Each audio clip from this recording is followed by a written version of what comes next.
우시야 왕이 죽던 해에 내가 본즉 주께서 높이 들린 보좌에 앉으셨는데 그의 옷자락은 성전에 가득하였고 스랍들이 모시고 섰는데 각기 6 날개가 있어 그 둘로는 자기의 얼굴을 가리었고 그 둘로는 자기의 발을 가리었고 그 둘로는 날며 서로 불러 이르되 거룩하다, 거룩하다, 거룩하다, 만군의 여호와여, 그의 영광이 온 땅에 충만하도다. 이같이 화답하는 자의 소리로 말미암아 문지방의 터가 요동하며 성전의 연기가 충만한지라. 그때에 내가 말하되 화로다, 나여 망하게 되었도다. 나는 입술이 부정한 사람이요 나는 입술이 부정한 백성 중에 거주하면서 만군의 여호와이신 왕을 베었음이로다 하였더라. 그때에 그 스랍 중에 하나가 부젓가락으로 제단에서 집은 바 핀수칠 손에 가지고 내게로 날아와서 그것을 내 입술에 대며 이르되 보라, 이것이 내 입에 닿았으니 내 악이 체하여졌고 내 죄가 사하여졌느니라. 내가 또 주의 목소리를 들으니 주께서 이르시되 내가 누구를 보내며 누가 우리를 위하여 갈꼬? 내가 여기 있나이다. 나를 보내소서. 할렐루야. 우리 왕되신 주님의 이름을 찬양합니다. 우리 그 하나님 앞에 우리 감사와 찬양과 영광과 존귀의 큰 박수 올려드리며 나아가겠습니다. 만군의 여호와 하나님, 만물의 주관자가 되신 주님의 이름을 찬양합니다. 온 땅에 충만한 주님의 영광을 높여 송축합니다. 아멘. 할렐루야. 네, 우리 하나님의 놀라운 은혜 가운데 우리 한몸일 우리 포도의 성도들 한번 바라보시면서요, 오늘 이 시간 영상으로 예배하는 우리 전 세계 각지에 있는 우리 글로벌 포도 식구들을 향해서도 우리 한번 따뜻한 사랑과 격려와 축복의 박수를 서로에게 보내도록 하겠습니다. 주님의 놀라우신 은혜가 우리 모두에게 있게 되기를 주님의 이름으로 축복합니다. 할렐루야. 사랑하는 여러분, 성령 충만하십시오. 말씀 충만하시기를 축복합니다. 여러분, 속담 중에 빈소래가 요란하다라는 말이 있죠. 여러분, 인생이 비어있으면요, 삶은 요란한 소음의 허세를 만들어냅니다. 그러나 채워져 있으면, 가득 채워져 있으면 고요해요. 그 충만한 존재감이 오늘 저와 여러분의 것이 되기를 주님의 이름으로 축복합니다. 저희 옆에 사람에게 이렇게 한번 축복하며 인사했으면 좋겠는데요, 주님으로 가득 채우십시오. 이렇게 한번 축복하시겠어요? 주님으로 가득 채우십시오.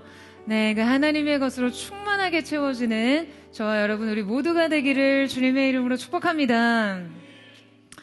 우리가 오늘 함께 본 이 본문 말씀은 많은 성도님들에게 잘 알려진 내용이고 또 찬양 가사로도 많이 활용되는 말씀이죠. 바로 이사야가 본 하나님의 보좌의 환상인데요. 많이 알려지고 익숙한 내용이기는 하지만 사실상 우리의 이 현실 세계와는 거리가 좀 멀게 느껴지기도 하고요. 또 이 심리적인 거리 또한 그렇습니다. 더욱이 이사야가 본 환상의 그 내용 역시 너무나 거룩해서 그야말로 우리에겐 환상적이에요. 하지만 이 말씀을 묵상하면 묵상할수록 이것이 각자의 현실 세계에서 고군분투하며 살아가는 우리에게 얼마나 필요한 말씀인지를 깨닫습니다. 이사야 6장의 기록은 매우 독특하게 시작하고 있어요. 1절 말씀입니다. 우시야 왕이 죽던 해에 내가 본즉 주께서 높이 들린 보좌에 앉으셨는데 그의 옷자락은 성전에 가득하였고. 여러분, 이사야 소명장으로 잘 알려져 있는 이 6장에서 특별히 우리가 주목해야 할 점이 있는데요. 바로 그 시작을 우시야 왕이 죽던 해에 라고 기록하고 있다는 것이죠. 자, 보통 선지서가 시대의 표지를 기록하기 위해서는 일반적으로 왕의 통치 기간 범위, 그러니까 재임의 시기 등을 언급합니다. 그래서 우시야 왕이 죽던 해가 아닌 그의 아들인 요담한 통치 1년, 요담이 즉위한 했을 때라고 표현하는 것이 일반적이죠. 자, 그런데 6장에 나타난 이사야의 기록은요, 왕의 재임 기간이 아닌 돌연 왕의 죽음을 언급하고 있어요. 그러니까 왕의 통치가 아닌 왕의 죽음을 기준으로 잡았다는 것이 매우 독특한 상황이라는 거예요. 자, 그렇다면 이사야에게 그리고 이 시대의 우시야 왕의 죽음이 어떠한 의미였길래 그가 지금 이 사건을 이렇게 주목하는 것일까요? 여러분, 역사적으로 우시아의 죽음은 매우 상징적입니다. 그는 오랜 기간 동안 유다를 다스렸고요. 그의 통치 기간 시기 유다의 힘이 절정에 올랐어요. 그러니까 우시아 전 이스라엘은 분열 왕국 이후에 점점 쇠퇴의 길을 걷고 있었는데요. 자, 그런데 우시아가 집권을 하자 50년의 재임 기간 동안 군사적으로도 경제적으로도 영토 확장에도 성공을 했죠. 그 주변 강대국 사이에서 늘 입지가 불안했던 남유다가 블레셋과 아라비아 지역을 공격해서 승리하면서 지금 주변 민족들이 더 이상 남유다를 공격하지 못할 정도로 강한 군사력을 갖추게 됐어요. 그러니까 예루살렘에 대한 방어 체계를 수립하고 군사력을 체계화했죠.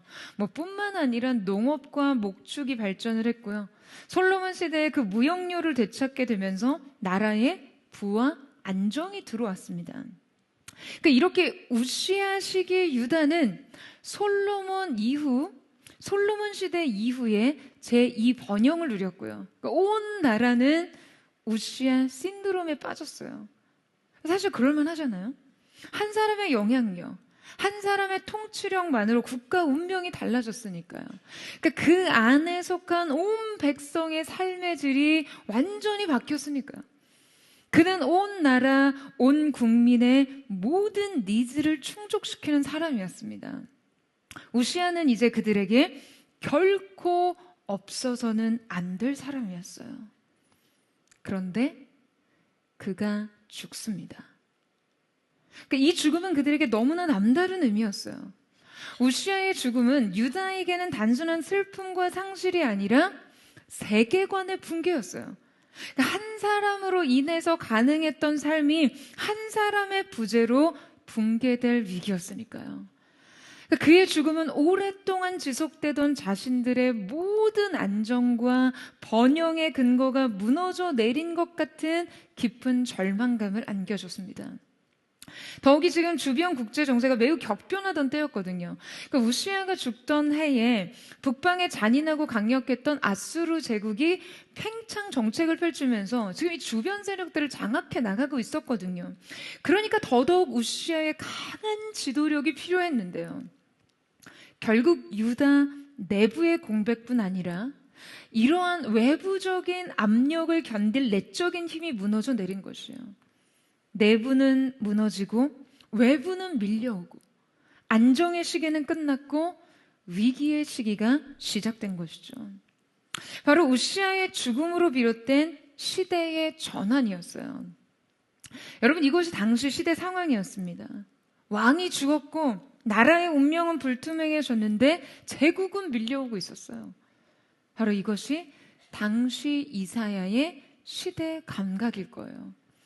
그리고 어쩌면 이것은 오늘날 우리가 느끼는 시대 감각이기도 합니다.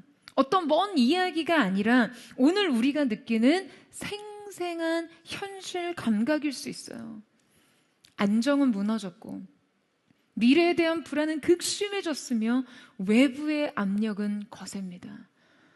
그토록 바라던 일, 안정과 평화가 지속되길 원하는 현실적인 기반이 매일과 같이 흔들리고 무너지고 결국 끝이 나기도 합니다. 살아가고 버티는 것만으로도 쉽지 않은데 여러분, 이때 주어지는 외부적인 압력이 너무 큰 거예요. 그러니까 지금 내 안에 안정이 확보가 안 되었는데 지금 이 외부 세계의 변화와 그 위기가 내게 얼마나 큰 두려움인지 몰라요. 그런데 바로 이 현실적 불안과 절망 위에서 이사야는 오늘의 말씀을 열고 있는 것이죠. 우시아의 죽음, 이 안정의 부재를 시작으로 바로 이 없는 것, 무너진 것, 끝나버린 것이 무엇인지를 강조하면서요. 자, 그렇다면 지금 그는 왜 이 죽음으로부터, 이 종결과 부재로부터 이 말씀을 열고 있을까요? 여러분, 그것은 바로 이 종결과 부재를 통해 여전히 계속되고 있는 것, 그리고 결코 끝나지 않을 것, 그리고 사실상 본래 그 자리에 있었던 것이 무엇인지 우리에게 말하고 있는 것이죠. 여러분, 우시아 왕이 죽던 해에 어떤 일이 일어났습니까? 내가 본즉 주께서 높이 들린 보좌에 앉으셨는데 그의 옷자락은 성전에 가득하였고. 여러분, 지금 이사야는요, 이 왕의 죽음과 부재를 강조하면서 우리의 시선을 어디로 이끌고 있습니까? 그는 말합니다. 그가 보좌를 보았다고요. 여러분, 이 보좌가 뭔가요? 보좌는 왕의 자리죠. 왕이 앉는 의자입니다. 그런데 앞서 우시야 왕이 죽었다고 했잖아요. 그러면 이 보좌는 비어있지 않을까요? 그 최강의 통치자, 이 시대 왕이 죽었다고 했으니 누가 이 통치의 자리에 앉는단 말이에요. 여러분, 지금 그의 희망이었던 강력한 왕 우시야는 죽었고 그의 통치는 부재했지만 그곳에 누가 계셨습니까? 누가 계셨나요? 주께서 높은 보좌에 앉아 계셨고 그의 옷자락은 성전에 가득하다라고 기록하고 있어요. 할렐루야. 여러분, 보좌는 비어있지 않았어요. 이것이 그가 본 환상이었습니다. 그는 보이는 왕의 부재와 성전에 가득 찬 진짜 왕의 임재를 병치시키면서 지금 여러분 이 의미를 훨씬 더 강조하고 있는 것이죠. 여러분, 저는 이 이사야의 환상을 묵상하면 묵상할수록 가슴이 너무나 벅찹니다. 이 부재의 시대에 드러난 그분의 임재가 말이죠. 여러분, 이사야는 하마터면 착각할 뻔했어요. 위기에 빠진 유다를 우시야가 통치해야 한다라고 생각했거든요. 유다가 되찾은 안정은 그의 권세 때문이라고 생각했거든요. 여러분, 그러나 유다의 진짜 왕은 누구셨습니까? 유다의 진정한 통치자가 여러분 누구예요? 바로 전능하신 여호와 하나님이시죠. 여러분, 아멘이세요? 여러분, 우리가 희망하고 추앙하고 의존하는 현실 세계의 권력은요, 그냥 하나님의 아래, 주님의 질서와 권위 아래 속한 것들입니다. 더욱이 위기의 시기에 하나님의 통치는 사라지는 것이 아니에요. 오히려 그분의 통치가 드러나는 순간이죠. 왕은 죽었지만 진정한 왕은 영원하십니다. 여러분, 이 말씀은요, 지금 단지 우시야 왕이 죽은 자리에 하나님이라는 어떤 대체 왕이 등장하는 장면이 아닙니다. 그보다 훨씬 더 근본적이고 급진적인 메시지예요. 이사야는 이때 비로소 원래 왕의 실체를 본 것이죠. 우시야의 죽음을 통해 하나님의 통치가 시작된 것이 아니라 늘 존재하던, 항상 존재하던 하나님의 통치가 이제야 비로소 그에게 인식되기 시작한 것이에요. 보이는 왕, 경험 가능한 체제, 질서, 안정 등이 실체가 아니었던 것이에요. 여러분, 우리 또한 이 사실을 깨달아 알아야 합니다. 눈에 보이는 세계가 다가 아니에요. 손에 잡히는 것이 전부가 아닙니다. 여러분, 아멘이세요? 보이지 않는 세계가 보이는 세계를 지배하는 거예요. 우리가 의지하고 자랑하는 것들이 없다고 해서 여러분 삶이 무너지는 것이 아닙니다. 여러분, 사실 이 시대 왕권이라는 것이 그렇게 와닿는 실체는 아니죠. 그 왕의 통치라는 것이 우리에게 얼마나 와닿겠어요. 그렇다면 이 시대의 우시야는 누구이며 무엇입니까? 저와 여러분에게 내 인생에 보이는 왕은 누구예요? 내가 의지하는 것, 나를 결정하는 힘, 내가 두려워하는 대상, 내 안정을 얻는 근거, 기반, 돈, 명예, 인정, 여러분, 이런 것들이 우리 시대 우리의 왕입니다. 내 통장의 잔고, 내 자존감을 세워주는 타인의 인정, 미래를 보장해주는 커리어, 정서를 안정시키는 관계, 내 불안을 불식시키는 잠재우는 루틴과 통제감, 내 삶을 설명해주는 실적과 이력. 여러분, 이것이 없으면 내 삶이 무너지는 줄 알아요. 하지만 이 말씀은 우리에게도 동일하게 이 영적인 시야를 열어주고 있습니다. 나는 이거 무너지면 끝이야. 라고 생각하는 그 모든 기준이 설령 무너졌다 해도 여러분 절대 무너지지 않는 왕권이 있음을 기억하시기를 축복합니다. 우리가 의지하던 대상이 사라질 때 여러분 그 공백이 우리에게 굉장히 큰 고통을 주지만 역설적으로 그 공백이요 우리에게 하나님을 담을 공간이 되기도 하죠. 오늘날 이 시대의 성도들이 겪는 번아웃, 갑작스러운 상실, 경력의 단절, 진로의 막힘, 여러분 이러한 일들은요 우리에게 우리의 삶을 지배하는 결정적인 것들의 빈자리를 마주하게 합니다. 그 텅 빈 보좌를 직면하게 해요. 하지만 이 지배력, 이 통제권이 사라진 이 자리에서 여러분 우리는 여전히 변함없이 영원히 우리를 다스리시는 그 하나님의 존재를 확인해야 합니다. 여러분의 인생을 붙잡고 있었고 지배하고 있었던 그곳이 사라졌을 때 주어진 그 공백에 여러분 하나님의 임재가, 하나님의 왕권이, 하나님의 통치가 담기는 은혜가 있게 되기를 주님의 이름으로 축원합니다. 여러분 우리의 삶이 굳건하던 것이 흔들릴 때 그저 다른 선택지를 찾는 것이 아니에요. 먼저 흔들리지 않는 하나님을 붙잡는 것이죠. 여러분 저는 오늘 이 자리에서 오늘 우리에게 그 영적 시야가 열려서 그 진정한 왕의 보좌를 목도하는 은혜가 있게 되기를 주님의 이름으로 축원합니다. 여러분 결국 이 말씀은요 한 사람의 죽음을 통해 결정적인 전환을 맞이해요. 국가적 공백, 현실적 위기, 안정의 붕괴 등을 통해 계시의 문이 열리죠. 그러니까 이 상실을 통해서 거짓 통치와 참된 통치를 분별하는 진정한 아주 정직한 직면이 일어납니다. 그러니까 이사야의 환상은요 하나님의 본체의 영광과 권위를 우리가 눈으로 보고 우리가 눈에 보이고 접촉할 수 있는 대상으로 가시화하면서 이사야에게 하나님의 임재를 경험하도록 하는데요. 자, 그분의 이 거룩한 임재가 인간의 역사와 장소 안에 찾아와 머무시는 것이죠. 여러분 이사야가 이때 이 환상 중에 분명하게 보면 몇 가지가 있죠.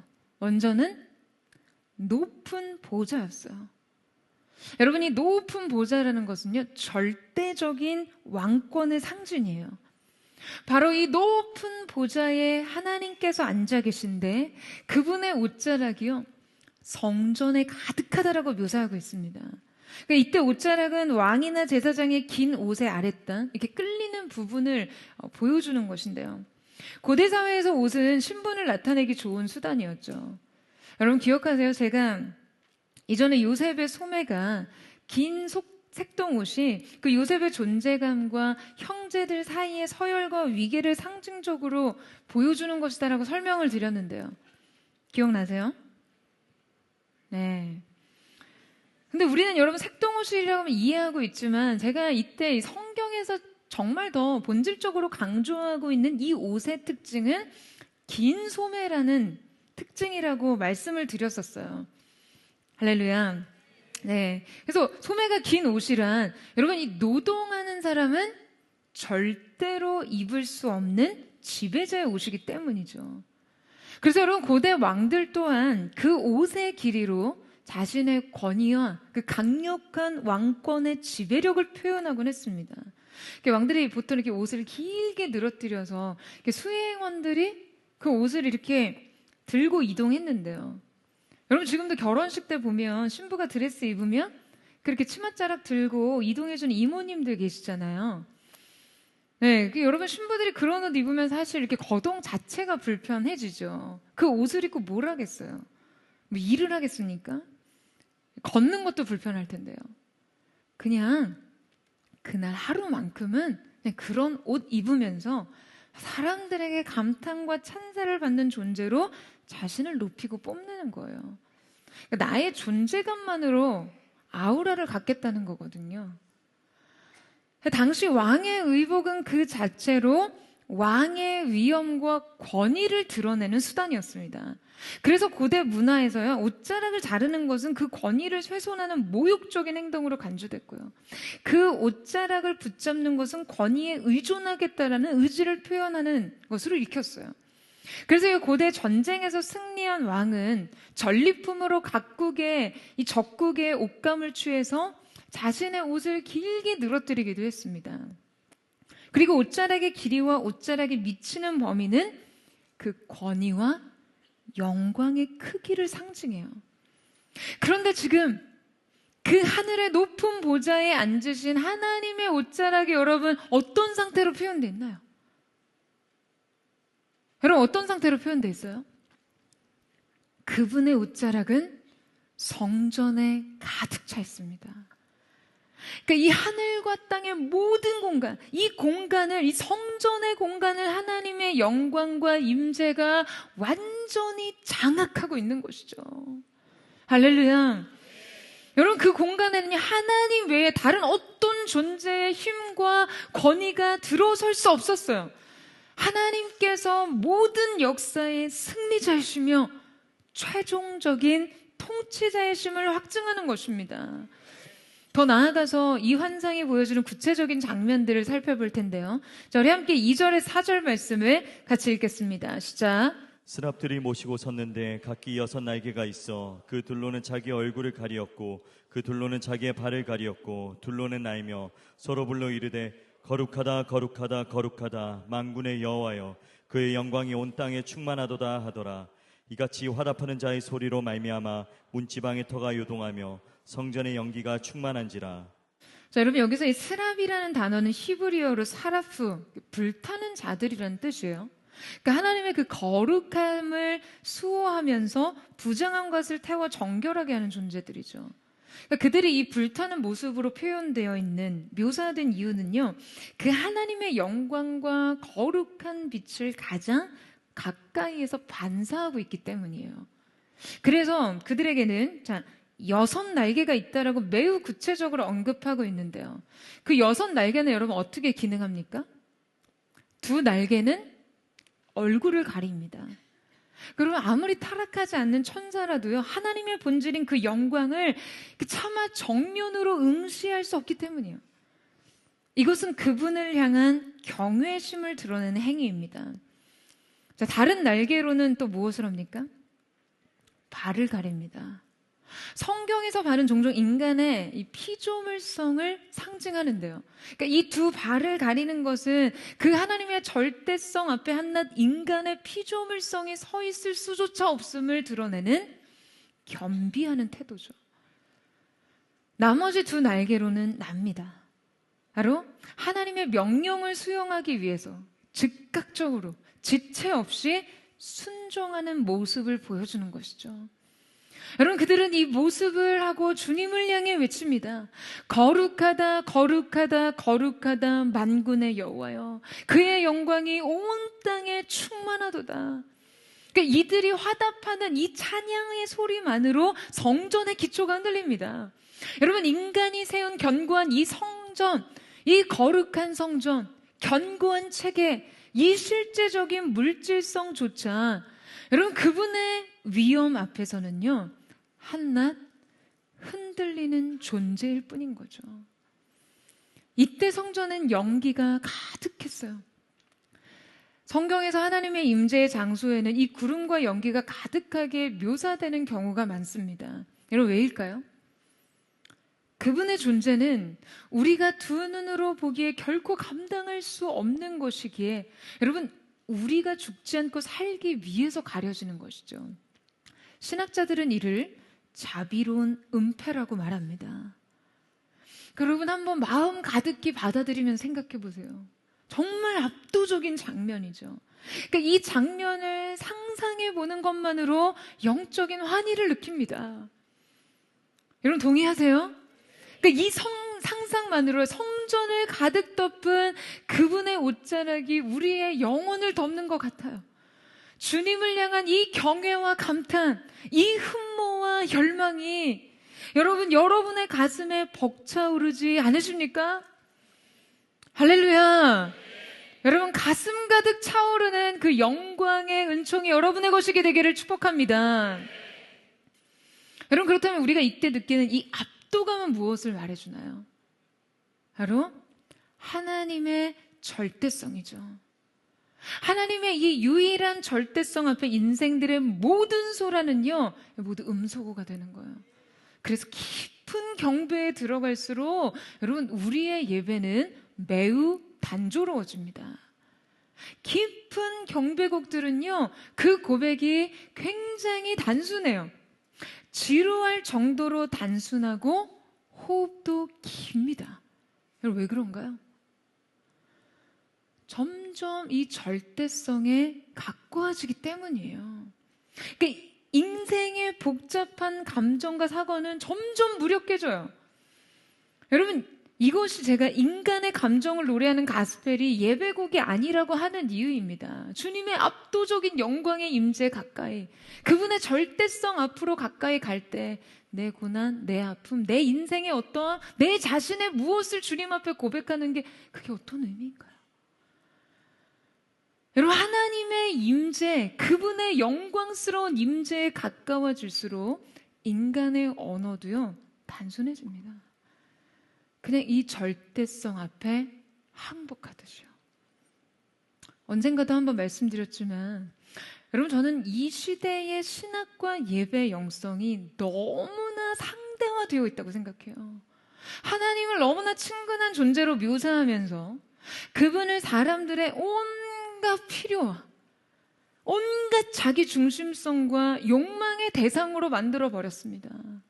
사람들을 하나님께로 돌이키겠다고 하면서 사람들의 마음을 창조주께 열겠다며 복음을 마케팅하는 전략들, 차마 입에 담기 싫은 말들로 하나님을 친근하게 표현한다면서 그 하나님의 거룩함과 절대성을 훼손하는 그런 태도들을 정말 견디기가 너무 힘들어요. 여러분 언제부터 하나님이 이렇게 쉽고 편한 존재가 되었습니까? 과연 한낱 인간인 우리가 하나님 앞에서 이렇게 입맛대로 편한 대로 표현해도 되는 걸까요? 여러분 저는 포드처치의 예배와 이 교회의 방향성이 시작부터 끝까지 그 어떤 목회 전략과 사소한 결정까지 하나님의 하나님 되심을 결코 훼손하지 않는 그런 교회 되기를 간절히 사모합니다. 하나님의 가장 가까운 곁에서 하나님 가장 가까이에서 예배하던 이 거룩한 존재들조차 주님을 정면으로 응시조차 할 수 없는 이 친밀한 거리가 방종과 무례함이 아닌 더 철저한 경애와 겸비함으로 표현됐다라는 사실을 여러분 언제나 우리의 가슴에 새기고 예배하기를 주님의 이름으로 축복합니다. 우리가 주님을 예배할수록 주님과 친밀히 거하며 그분을 가까이 섬길수록 여러분 그분은 너무나 존귀하시고 영광스러운 높으신 분이라는 사실을 더 깊이 고백할 수 있기를 예수님의 이름으로 축원합니다. 여러분 이사야는 분명 보좌의 부재로 인해 고통과 상실을 느꼈어요. 그러니까 이 통치의 부재로 인해 유다가 처할 그 국가적인 위기 상황에 대한 절망과 두려움을 느꼈습니다. 자, 그런데 이 인생의 텅 빈 것들, 이 감당할 수 없는 부재를 느끼는 이 선지자의 시선을 사로잡아 주님께서 무엇을 보여주고 계신가요? 하나님의 영광으로 가득 찬 성전을 보여주고 계신 것이에요. 여러분 저는 우리 모두의 영적 시야가 열려 이 환상을 볼 수 있는 은혜가 있기를 축복합니다. 이 말씀을 통해 경험하는 이 하나님의 그 절대성, 그 하나님의 영광에 우리의 영혼이 저절로 순복하게 되기를 사모해요. 여러분 이 절대성에 대한 경험은요 우리에게 너무나 중요한 경험입니다. 얼마 전에 이 시대에 굉장히 영향력 있는 이 김혜란 작가가 한 뉴스 프로그램에 출연해서 진행자와 짧은 대담을 나눴는데요. 그때 인터뷰 중 그런 말을 하더라고요. 인간과 AI 차이가 무엇이냐라는 질문에 그녀는 망설임이라는 말을 했어요. 그러니까 AI에게는 인간의 어떤 주저함이나 말의 삼킴, 또 감정의 흔들림 이런 것들이 없다라는 거죠. 근데 그러면서 하는 말이 그 뉴스를 진행하던 앵커가 이전에 어떤 비보를 전하면서 20초간 의도치 않은 침묵이 흘렀다는 거예요. 바로 이 흔들리는 존재, 망설이는 존재를 그대로 보여주는 침묵이었죠. 뭐 사실은 방송 사고와 같은 상황이었는데요. 그때 이 사실감을 통해 작가는 인간이 서 있는 모습을 봤다라고 하더라고요. 어떤 인간다움의 진실성을 느낄 수 있었다는 말이겠죠. 이 김혜련 작가 인터뷰 내용을 들으면서 작년 4주년에 했던 대담회가 생각났어요. 그때 이 디렉터가 아주 비슷한 말을 했었는데요. 우리가 가상세계에 이렇게 적응하며 살면서 그 안에서 사실감에 대한 상실, 사실감에 대한 결핍을 느낀다는 거죠. 그래서 우리가 어떤 것이 진짜인 것 같은 그 진정성에 대해서 목말라 하는데 그 진정성이 드러났던 순간에 대해 말하면서 바로 이 포드처치 예배 때 발생했던 긴 침묵에 대한 이야기를 했었어요. 제가 이전에 어떤 말씀을 전하다가 긴 침묵을 할 수밖에 없는 상황이 있었었는데요. 그 예배 속에 이 긴 침묵을 통해서 창조주 앞에 선 한 사람을 생생하게 실감할 수 있었다라는 그런 이야기였죠. 여러분, 작가의 말대로 이것이 어쩌면 인간의 가장 인간적인 사실감입니다. 그러니까 인간이라는 존재를 너무나 생생하게 목격하는 장면이라는 거예요. 그러니까 인간은 늘 이렇게 머뭇거리고 망설이고 정리되지 않은 존재예요. 계속해서 흘러가고 흔들리고 변합니다.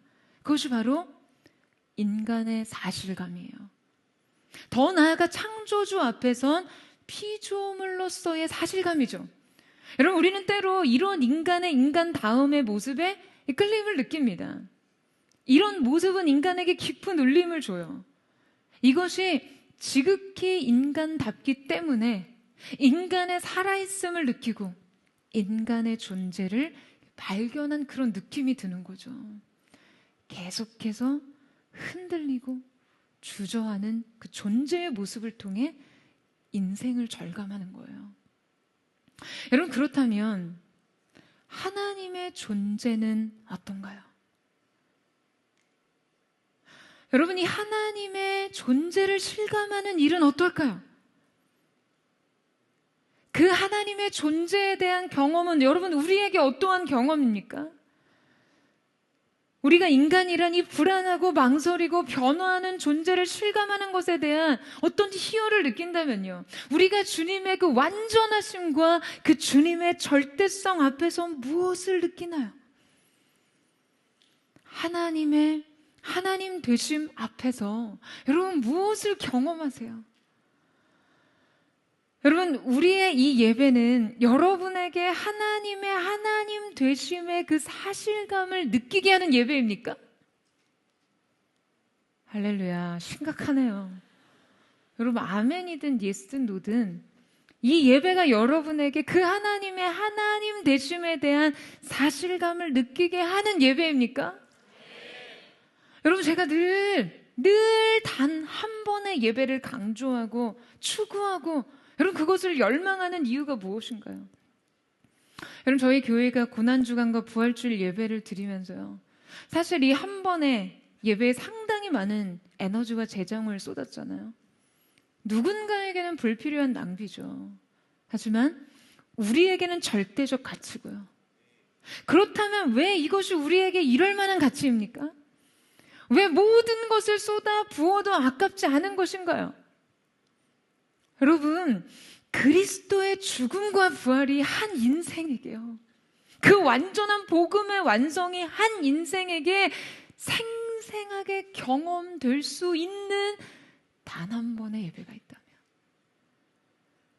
여러분, 그 삶은 다 된 것 아닙니까? 여러분 아멘이세요?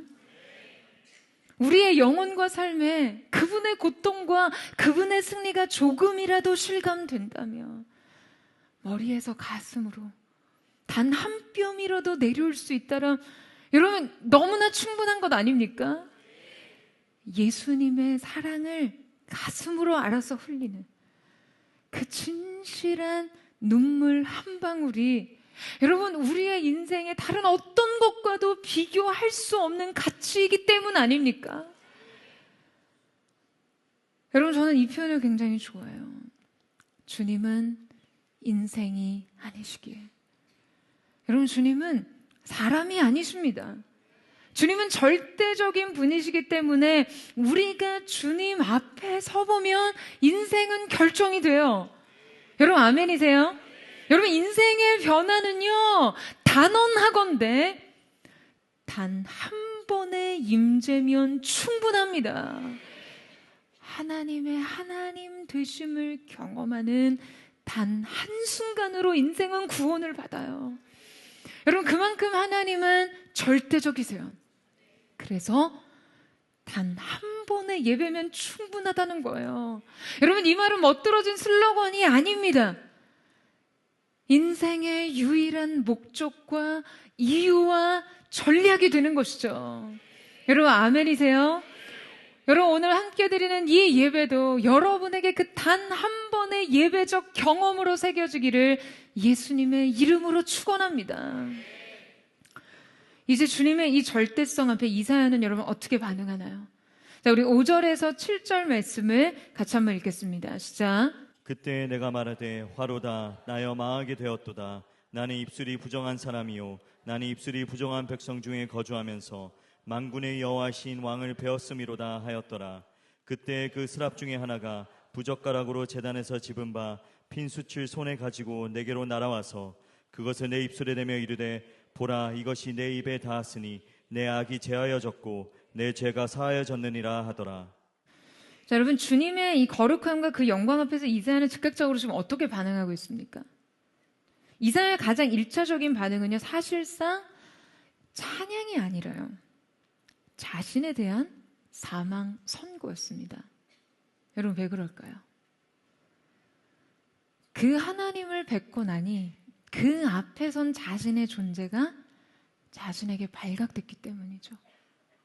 자기가 죄를 지었기 때문에 두려운 것이 아니라요 그 하나님의 거룩을 보았기 때문에 자신이 죄인인 줄을 그냥 깨닫는 거죠. 그분을 보고 자신을 보니 자기는 그냥 망한 거예요. 죽어야 돼요. 이때 여러분 히브리어 니드메이티라는 이 표현은요 그냥 실패하고 죽는다 이런 의미의 정도가 아니라 그냥 아예 존재가 소멸되고 끊어진다는 매우 극단적인 표현입니다. 여러분 이것이 가장 정직한 인간의 반응이에요. 그는 자신이 입술이 부정한 사람이라고 말하죠. 근데 여러분 생각해 보세요. 왜 하필 입술이 부정한 사람이라 입술이 부정하다라고 하는 걸까요? 여러분 그럼 뭘 하는 사람입니까? 이사야가 뭘 하는 사람이에요?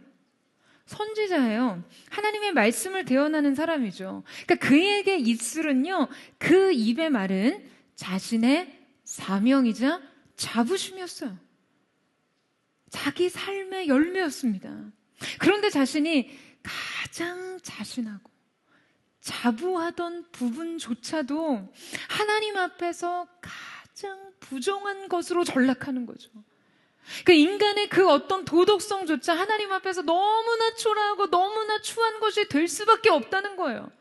여러분 그리고 나서 비로소 무엇을 고백합니까? 부정한 백성 중에 거주하면서라는 말은 어떤 의미인가요? 여러분 이사야는요 유다 공동체의 죄를 말씀으로 정죄하던 사람이었어요.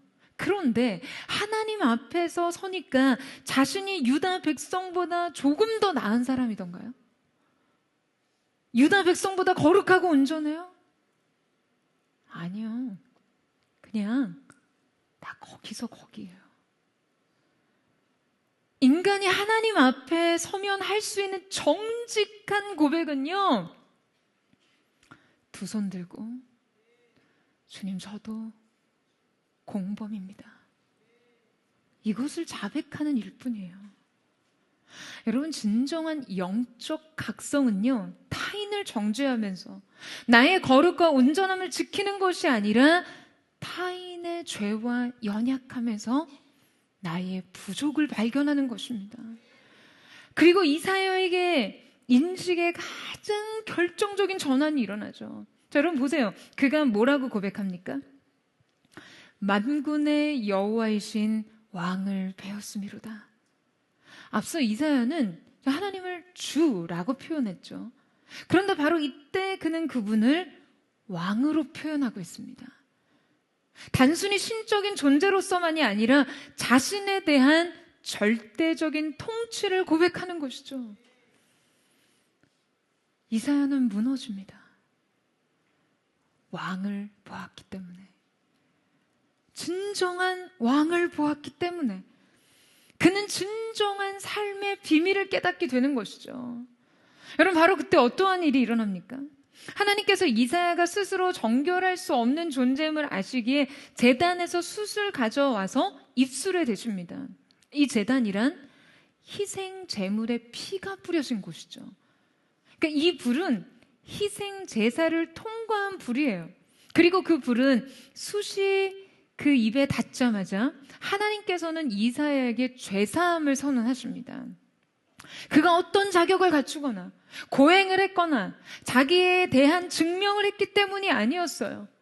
하나님께서 준비하셨고 결정하셨고 주도하신 그 은혜가 그에게 베풀어졌기 때문이죠.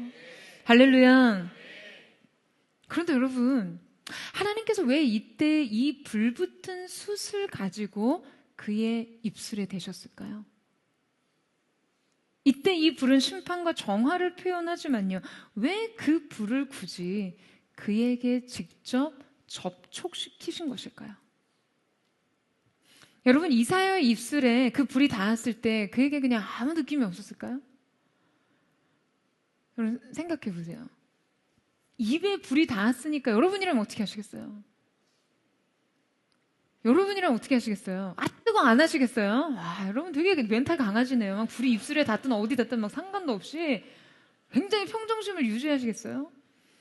입술에 닿자마자 아니요, 뭐 아 뜨거라고 할 수도 없었을 거예요. 그냥 비명만 질렀을 것 같지 않으세요? 여러분, 이 불이라는 것은요, 그 어느 것보다도 인간에게 너무나 즉각적인 반응을 이끌어내지 않습니까? 어떤 존재의 물성이 불보다 더 즉각적이고 확실할 수 있을까요? 되자마자 우리가 반응하게 되잖아요. 자, 그러니까 이사야가 처한 현실, 왕이 죽고 나라가 망해가는 이 현실보다 더 뜨겁고 더 생생한 현실이 그의 입술에서 감각적으로 경험된 것이죠. 환상이요. 현실보다 더 생생한 현실로 전도된 것이에요. 그는 아마도 이제 이 환상을 현실보다 더 현실적으로 받아들이게 됐을 거예요. 여러분, 인간은요, 자신이 실제라고 느끼는 것에 의해서 움직입니다. 무엇이 더 큰지, 더 강력한지, 더 두려운지, 더 안전한지. 이제 그는 이 환상 가운데 보여주신 진정한 왕의 현존을 그가 처한 국가적 현실보다 더 생생한 실제라고 느낄 수 있었어요. 더 크고, 더 강력하고, 더 두렵고, 더 안전한 것으로요. 여러분뿐만 아니라 하나님께서 그분의 존재를, 그분의 주되심과 왕되심을요, 그분의 거룩한 영광과 존귀를 지금 그에게 드러내셨을 때, 여러분, 그것이 얼마나 압도적이고 사실감이 있었겠습니까? 그렇다면 그분으로 인해 자신의 악이 제하여지고 자신의 죄가 사하여졌다는 이 속죄의 은혜 또한, 여러분 생각해 보세요. 이사야에게 생생한 사실감으로 필요하지 않았을까요? 주께서 이 심판의 불, 정화의 불을 그의 입술에 대심으로 인해 이사야의 자기 존재에 대한 현실 감각이 열렸을 거예요. 그리고 그 순간 그리고 주님께서 이제 내 악이 제하여졌고 내 죄가 사하여졌다라고 선언하십니다. 이 용서와 죄사함의 선언이 그에게 얼마나 사실적이었을까요? 또한 이 고통의 그 감각이 여러분 동시에 역설적으로 나는 살았다라는 그 확신이 되었을 테고요. 여러분, 하나님께서는 하나님의 존재를 그에게 계시하신 것 같이 그에게 베풀어진 죄사함의 은혜까지도 그의 가장 생생한 현실적 감각 안에 경험되게 하셨습니다. 그냥 머리로 알고 인정하는 것과 실제 느끼고 경험하는 것의 그 깊은 간극을 아셨기 때문이죠. 하나님의 존재의 충만만큼 지금 그에게 베풀어진 은혜의 충격도요, 여러분, 그가 실감할 수 있도록 하신 거예요. 사랑하는 여러분, 우리에게도 이 용서의 실감이 필요합니다. 하나님의 임재, 그리고 그 앞에서 용납된 나 자신에 대한 실감. 여러분, 우리에게 이 영적 경험이 생생하게 열릴 수만 있다면 여러분, 앞으로 우리의 삶이 너무나 쉬워질 거라고 생각하지 않으세요? 오래전에 이 암에서 기적적으로 치유되신 한 여성 성도분이 이 병에서 치유된 후에도 여전히 투병 때 자신처럼 이렇게 머리를 삭발하고 다니신다는 간증을 드린 적이 있었어요.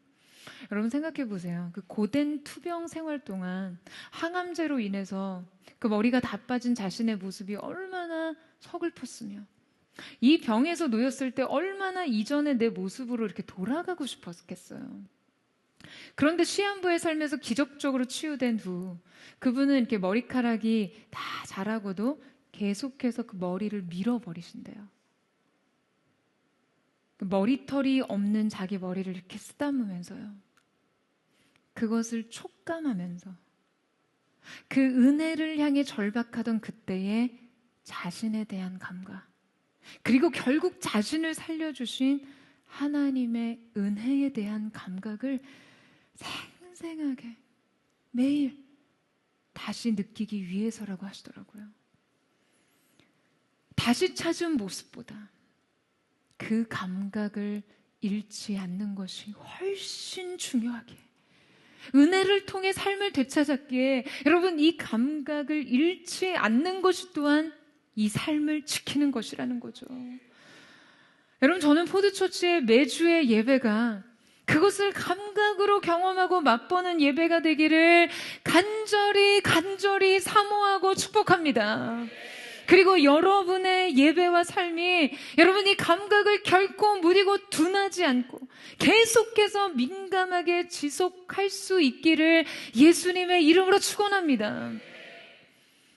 여러분, 매주 포드처치는요, 말씀은 한 30분 정도 가량 기도회를 진행하죠. 제가 처음 교회 개척한다고 이렇게 하니까 저를 사역적으로 굉장히 깊이 이해하고 또 지지해 주시던 이 한 분이 저에게 그런 조언을 하셨어요. 그분이 이제 리더십을 연구하시던 분이셨거든요. 목사님, 기도회만 좀 짧게 가시면 좋을 것 같습니다. 일반 성도들에게 이 시간은 꽤 높은 허들입니다. 이 목회와 사역이 보다 많은 사람에게 좀 더 어필이 되기 위해서, 그들을 좀 더 폭넓게 포섭하기 위해서는 그러니까 이 수위를 조금 좀 낮춰야 할 필요가 있다는 거예요. 제가 한 교회에서 어떤 특정 부서에서 사역을 하는 것과 이제 독자적인 교회를 아우르면서 사역하는 것은 또 다른 일이기 때문에 어떤 타협점이 필요하다는 거죠. 여러분, 이렇게 처음 포드처치 개척하고 예배드리러 오신 분들 중에서 저에게 이렇게 기도회가 길어서 힘들다는 말씀을 꽤 하셨어요. 기도회 좀 짧게 하라는 충고를 하시더라고요. 그럼 저는 좀 거침없이 말씀드렸어요. 제가 이렇게 예배하고 기도하려고 교회 개척한 거라 힘드시면 다른 데서 예배하셔도 좋습니다. 여러분, 저는 말씀이 우리에게 지성과 사고 또 감성과 감수성 안에서 이해되어졌다면 여러분, 이것이 기도회 때 실제 하나님 앞에 서고 엎드리고 부르짖으며 그 임재에 흠뻑 젖고 그 말씀에 흠뻑 잠기는 실제적인 경험이 필요하다라고 생각해요. 말씀의 체화 같은 것이죠. 저에게 이 기도에는요, 그 경험에 있어서 최소 시간이에요. 말씀이 실체가 되어서 영혼에게 소화되는 과정이 필요합니다. 여러분, 이건 그냥 듣고 이해하고 동의하는 수준과는 전혀 달라요. 여러분, 저는 영상으로 예배하는, 함께하는 분들에게도 정말 이 현장감에 단 한 번이라도 노출될 수 있기를 바랍니다. 이 부르짖음 속에서 하나님에 대한 경험, 하나님 앞에서 내 존재에 대한 느낌을 한 번이라도 되살리고 싶어요. 여러분, 바로 이 감각이 살아있는, 여러분, 그 뛰는 심장을 통해서, 하나님을 향해 든 그 두 손을 통해, 하나님 앞에 꿇은 그 두 무릎을 통해 하나님은 새 일을 하시기 때문이죠. 그 감각은 바로 그의 사명과 부르심에 연결됩니다. 여러분, 주님은 이제 이사야를 부르세요. 우리 마지막으로 함께 8절 말씀을 같이 한번 읽겠습니다. 시작. 내가 또 주의 목소리를 들으니 주께서 이르시되 내가 누구를 보내며 누가 우리를 위하여 갈고 하시니 그때 내가 이르되 내가 여기 있나이다 나를 보내소서 하였더니. 여러분, 하나님은 이제 그를 부르십니다. 이 시대 하나님의 말씀을 대언할 자로, 그분의 통치를 대행할 자로, 그리고 그 사명은 그분의 통치를 가장 살아있는 감각으로 경험한 그의 입술을 통해서 펼치세요. 여러분, 저는 이 부르심 자체가 너무나 감동적이에요.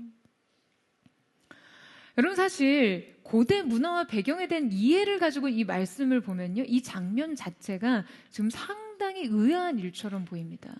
왜 그럴까요? 여러분, 고대 사회에서요, 스승이 제자를 부르는 경우는 없습니다. 모세가 여호수아를 부르고 엘리야가 엘리사를 불렀나요? 아니죠. 고대 세계에서 제자가 되는 과정은요, 제자가 스승을 찾아가서 나를 제자로 받아달라고 요청하는 것이 보편적이었어요. 보통 제자의 수행과 고행을 통해 스승은 제자의 자격을 심사해서 선택을 하죠. 근데 여러분 보세요. 예수님께서는 제자들을 직접 부르시죠. 고기 잡는 베드로에게 세관에 앉은 마태에게 직접 찾아가셔서 나를 따르라고 부르셨습니다. 이것은 당시 사회적인 통념을 깨는 매우 파격적인 주도권의 행사예요. 요한복음 15장 16절에도 예수님의 사역의 의도가 분명하게 제시됩니다. 너희가 나를 택한 것이 아니요 내가 너희를 택하여 세웠나니. 할렐루야. 여러분, 부르심의 주체는요, 오직 주님이심을, 또한 이 부르심의 근거는 우리의 자격이 아닌 그분의 선택이심을 강조하시는 것이죠. 여러분, 저는 이 부르심이 늘 떨립니다. 그냥 주님이 우리를 부르셨다라는 그 사실만으로도 떨려야 해요. 여러분, 하나님의 부르심만큼은 절대 주님께서 우리를 부르시지 않는 한 우리 편에서 먼저 시작될 수 없는 것이니까요. 자격 없는 나를 부르신 주님의 은혜, 조건 없이 나를 선택하신 주님의 은혜, 여러분, 이 은혜가 오직 하나님 편에서, 오직 하나님 편에서 우리에게 행사되고 있다라는 사실이 여러분 너무 놀랍지 않으세요? 사랑하는 여러분, 우리를 통치하시고 다스리시는 그분의 완전한 왕권, 그 절대적인 권위, 그 거룩한 보좌 위에서 지금 하나님께서 우리를 부르십니다. 오늘 이 영광스러운 부름 가운데 여러분의 대답은 무엇입니까? 이사야처럼 Here I am. 주님, 내가 여기 있습니다. 나를 보내십시오. 나를 사용하여 주십시오. 여러분, 그 응답이 이 부름의 완성이 되기를 주님의 이름으로 축원합니다. 이 시간에 함께 찬양하며 기도하며 주님 앞에 나아가기를 원합니다. 사랑하는 주님, 우리의 인생의 그 많은 현실의 현장 속에서 때로는 우리의 보이는 왕, 우리 인생의 우시아의 죽음을 통해 그 고통스러운 공백의 자리에 하나님 당신의 임재를 담게 하신 주님을 바라봅니다. 오늘 우리가 주님 앞에서 우리의 영안이 열려 주님의 영광스러운 보좌를 목도하게 하시고 단 한 번의 예배가 인생을 변화시키듯 그 제단의 숯불로 우리를 정케 하시고 우리를 쓰시겠다고 말씀하신 하나님의 영광스러운 부르심 앞에 우리가 기쁨으로 아멘하며 내가 여기 있습니다라고 주 앞에 반응할 수 있는 하나님의 사람들로 서게 하여 주시옵소서. 우리 이 시간 우리 사모하는 마음으로 주님 내 영안을 열어 주를 보게 하소서. 우리 그 마음 고백하며 주님 보좌 앞으로 함께 나아가기를 원합니다. 주께서 높은 보좌에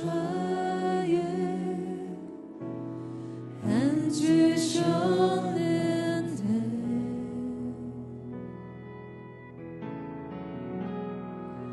그 옷자락은 성전에 가득하도다.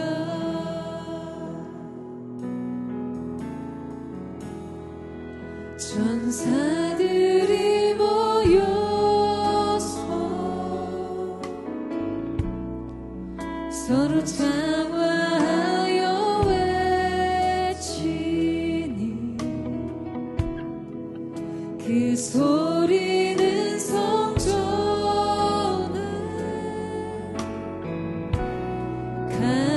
가득하도다.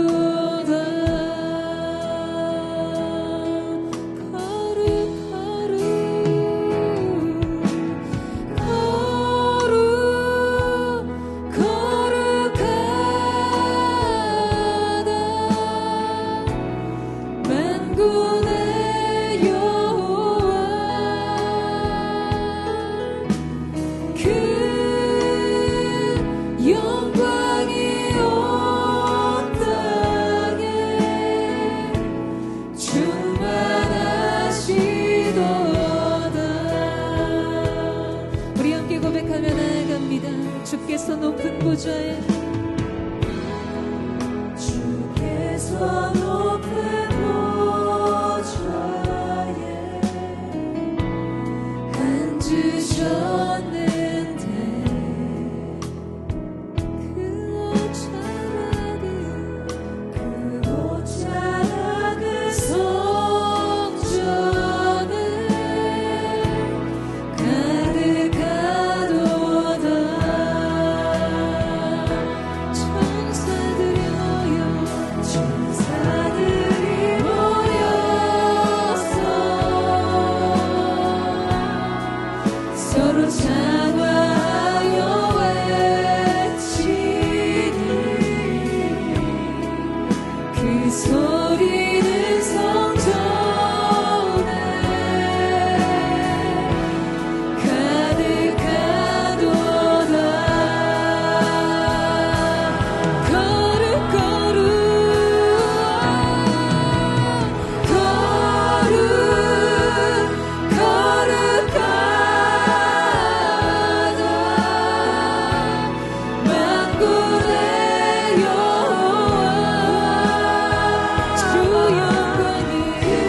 보좌를 향해 거룩하다 거룩하다 만군의 여호와여 그의 영광이 온 땅에 충만함을 선포합니다.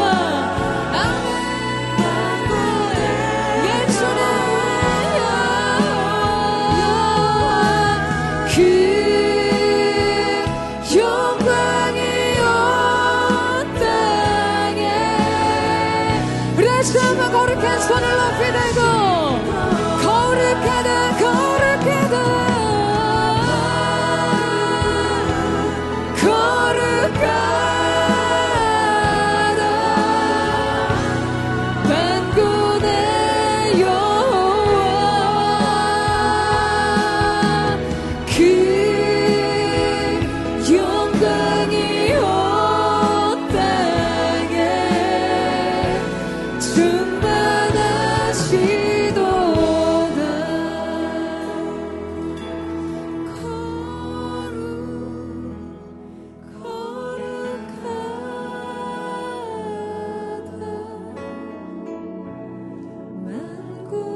사랑하는 여러분, 인생의 고통스러운 상실의 공백이 생길 때, 내 인생을 지속하게 했던 그 평안과 그 안정의 기반이 무너졌을 때, 내 인생에 보이는 왕 오시아가 죽었을 때, 여러분, 우리는 정작 무엇을 인식하며 무엇을 발견하게 됩니까? 그저 절망인가요? 여러분, 그저 여러분의 인생 속에 그런 순간에는 그저 슬픔과 낙심뿐입니까? 아니, 여러분, 저는 오늘 이 시간 주께서 우리의 눈을 열어 진정한 왕의 보좌를 보게 하시기를 축원합니다. 여전히 우리의 삶에 계속되고 있었던 그것, 우리를 향해 계속된 하나님의 통치와 그 하나님의 지배, 우리의 미래를 향해 계획된 그 하나님의 장래의 은혜의 소망이 오늘 여전히 우리의 삶을 통치하고 있음을, 준비되고 있음을 발견하는 눈이 열려지기를 축원합니다. 사랑하는 주님, 이 시간 우리의 눈을 열어 주옵소서. 우리의 인생에 보이는 왕 우시아의 죽음 앞에서, 인생에 이것 무너지면 내 인생이 다 끝난 것 같은 그 삶의 결핍과 그 삶의 공백의 영역을 주님의 것으로 채워주십시오. 여전히 하늘의 보좌에서 성전 가득히 채우신 그 은혜의 사랑의 옷자락을 우리 가운데 펼쳐주셔서 주님, 오늘 우리의 영혼을 덮어주시옵소서. 우리가 당신의 옷자락을 붙잡으며 나아갑니다. 주님을 의지하고 우리의 보이지 않는 왕, 진정한 왕, 주님의 통치와 주님의 은혜와 주님의 계시와 미래에 주실 하나님의 그 은총을 사모하며 우리의 눈을 들어 주님 바라보며 나아가기를 원합니다.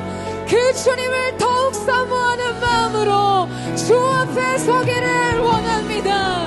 이 시간 주님을 사모하는 마음으로 그 하나님의 영광의 보좌 앞으로 나아가게 하여 주시옵소서. 우리 전심으로 주의 한번 부르짖고 우리 합심한 통성으로 기도하겠습니다. 주여, 사랑하는 주님, 오늘 이 시간 우리가 주님의 보좌 앞에서 그 영원히 번지 않는 거룩하신 왕 되신 주님 앞에, 그 영광스러운 왕의 임재 앞에 엎드리기를 원합니다. 내 인생의 우시아가 죽었을 때 나의 좌절과 두려움과 상실과 고통의 공백을 압도적인 진정한 왕, 나의 영원한 왕이 되시는 주님의 통치로 채워주시고, 오늘 우리의 눈을 여셔서 우리의 인생 보이지 않는 세계가 이 보이는 세계를 지배하고 있었음을 깨닫게 하시고 주님을 다시 바라볼 수 있도록 역사하여 주시옵소서. 우리의 눈을 열어 주시옵소서. 그 보좌로 더 가까이 나아가게 하여 주시옵소서.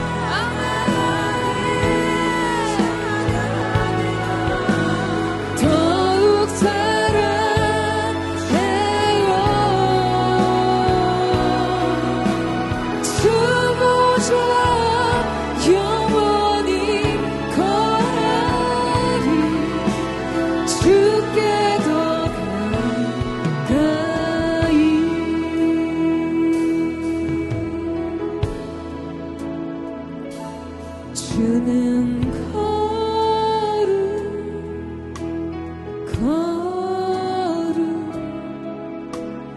오직 주님만이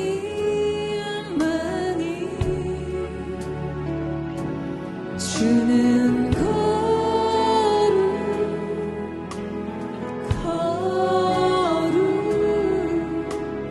영광 받으소서. 주는 거룩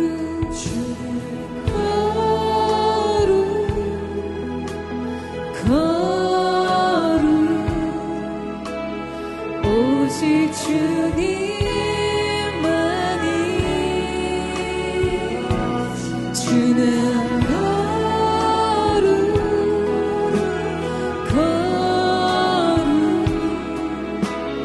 영광 받으소서.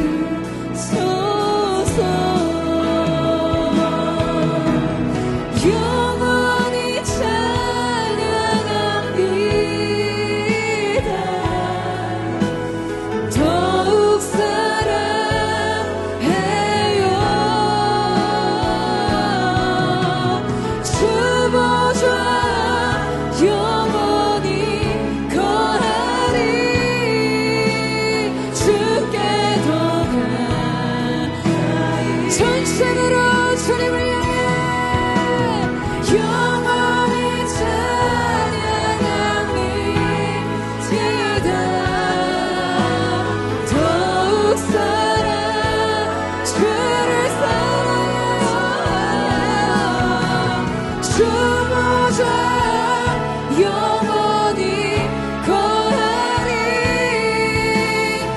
주께 우리 거룩한 손을 높이 들고 영원히 찬양하여 이 찬양이다 더욱 주를 사랑하여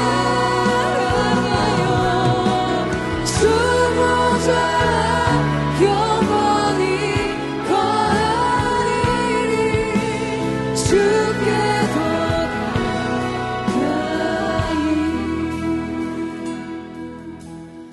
영원히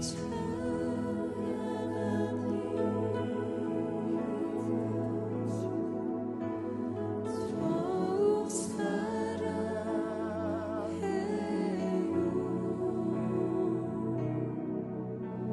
주 보좌 영원히 거하리 주께 더 가까이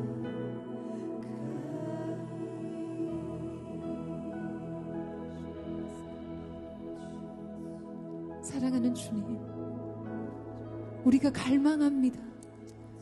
주님, 오늘 이 시간 우리가 열망합니다. 주님의 거룩한 접촉을 사모합니다.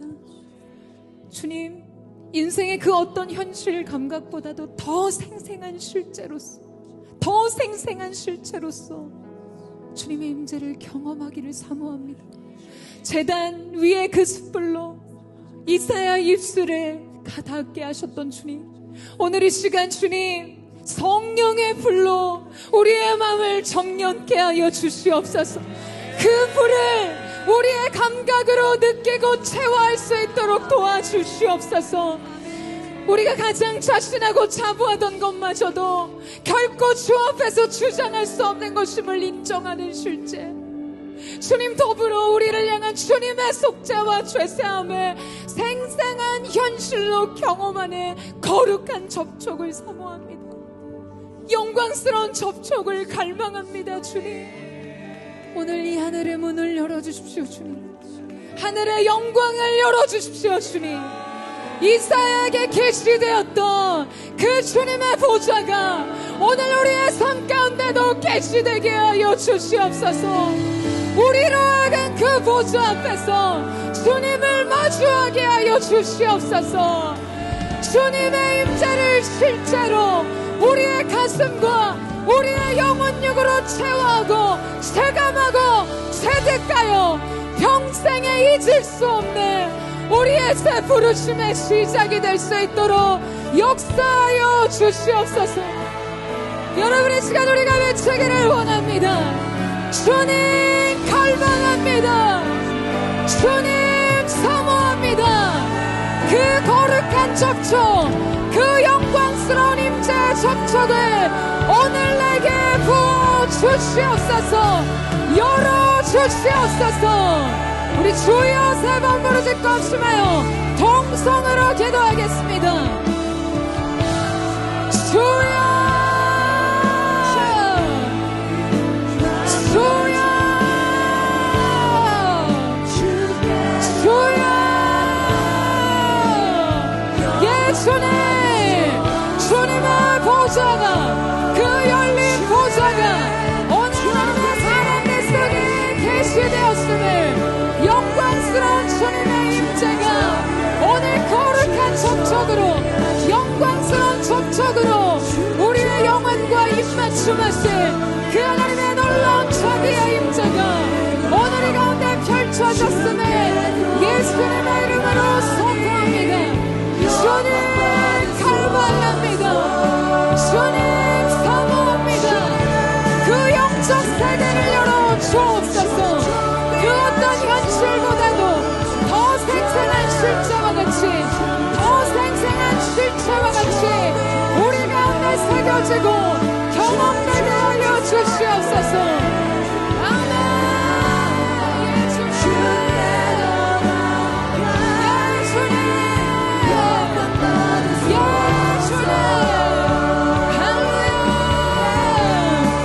주는 존귀하신 분,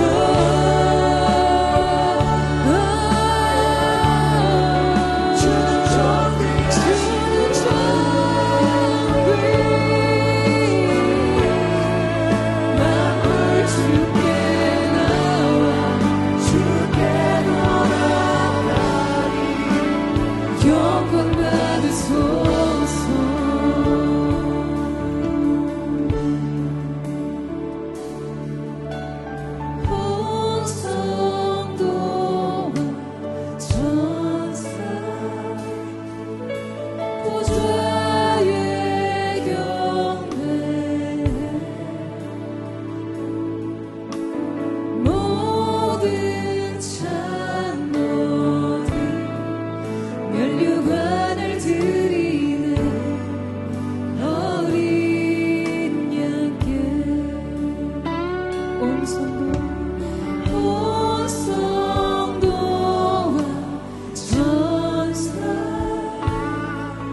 보좌의 경배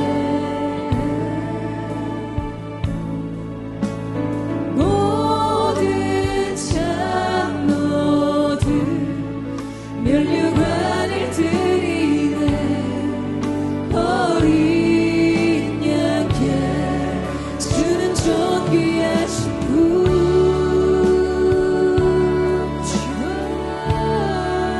주는 존귀하신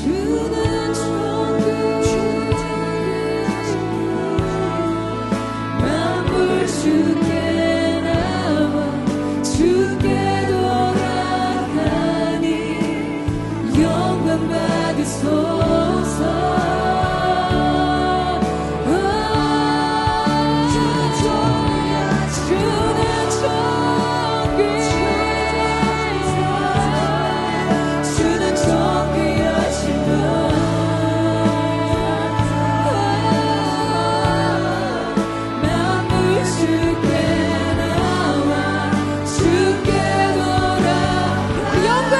주님의 보좌를 향해 거룩한 손을 높이 들고 주는 존귀하신 분 할렐루야 주님의 보좌로 인해 영광을 받아 주시옵소서 우리의 면류관을 들어 주님을 찬양하며 높입니다 주님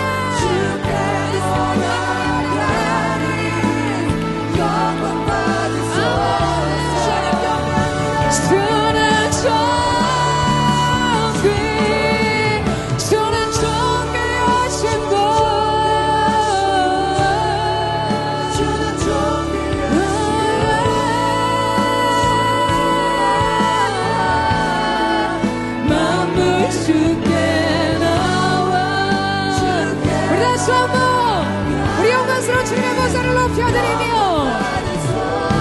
주는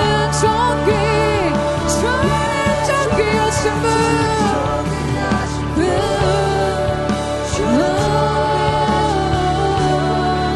주는 존귀하신 분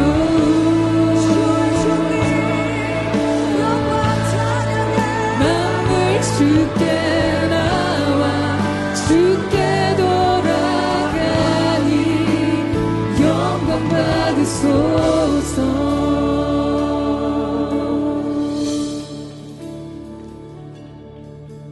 주야로 기도의 양 올라가네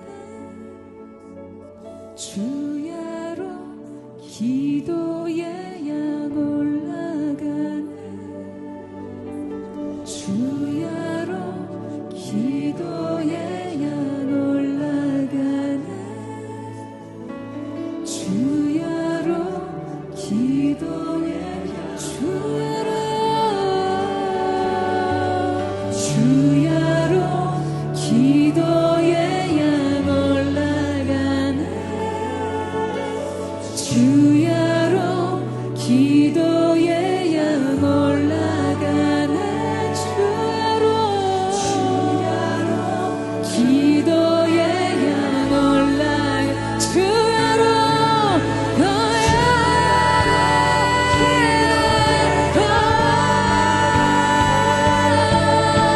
주야로 주님의 보좌를 향해 우리의 삶이 우리의 예배가 우리의 헌신이 거룩한 사랑의 불로 기도의 향으로 섬김의 드림으로 드려지게 하여 주시옵소서 예 주님 주야로 선포하며 주는 존귀하신 우리의 하나님 왕대신 주님을 찬양합니다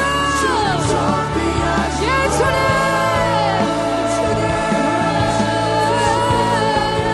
만물 주께 나와 주께 돌아가 우리 다시 한번 주님의 보좌를 향해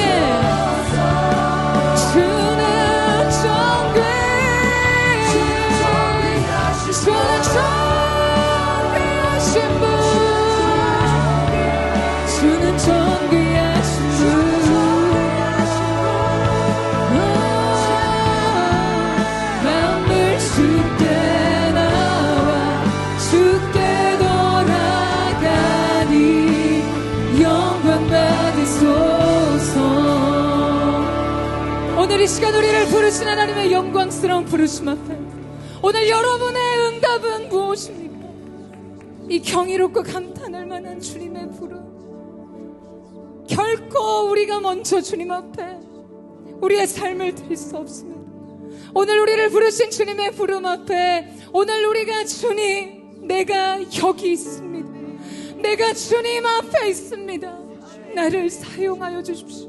이것이 오늘 우리의 주님의 부르심에 대한 완성의 고백이 되기를 사모합니다. 사랑하는 주님, 오늘 주님 앞에 고백합니다. 주님, 내가 여기 있습니다. 자격 없는 우리, 주님 앞에 어떤 것으로도 드릴 수 없는 우리를 은혜로 불러주시고 주님의 임재 앞에 세우신 하나님의 말할 수 없는 은혜에 감사하며 이제 제단 숯불로 정케된, 정령케 된 소멸하는 불로 우리를 새롭게 하신 그 불로 말리며 이제 그리스도 예수를 증거하는 삶, 주님의 주되심과 하나님의 하나님 되심을 이 시대와 세대 가운데 선포하는 그 하나님의 사람으로 서게 하여 주시옵소서. 주님 앞에 내가 있습니다. 주 앞에 내가 있습니다. 나를 사용하시고 나를 써 주시옵소서. 우리 마지막으로 주의 한번 부르짖고 이 거룩한 부르심에 응답하며 기도하겠습니다. 주여, 예수님, 오늘 이 시간 주 앞에 주님의 그 부르심 앞에 응답합니다. 말할 수 없는 주님의 사랑 앞에 우리가 반응하며 나아가기를 원합니다. 거룩하신 주님, 내가 여기 있습니다. 내가 주 앞에 있습니다. 나를 사용하여 주시옵소서. 나를 써주시옵소서. 주님의 부르심 앞에 이 시대와 세대를 깨우는 거룩한 하나님의 대언자들로 주님 우리를 사용하여 주시옵소서.